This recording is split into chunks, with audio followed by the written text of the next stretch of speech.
బాన్స్వాడ పట్టణంలో కాంగ్రెస్ కార్యకర్తలందరూ పెద్ద ఎత్తున పోగాయి.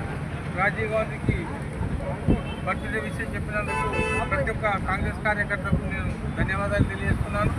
మన ప్రియతమ నాయకులు సరిగ్గా రాజీవ్ గాంధీ గారు భారత ప్రధానిగా ఉండి మన భారతదేశానికి ఎన్నో సేవలు అందించారు. ఈ బ్యాంకులను కూడా జాతీయం చేశాడు. ఇంకా ఎన్నో కార్యక్రమాలు పేద ప్రజానికానికి టెలికాం కమ్యూనికేషన్ కూడా రాజీవ్ గాంధీ తీసుకొచ్చారు.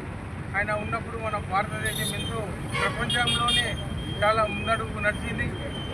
కాబట్టి కాంగ్రెస్ కార్యకర్తలందరూ రాజీవ్ గాంధీ అడుగుజాడల్లో నడాలని చెప్పి కోరుకుంటున్నారు.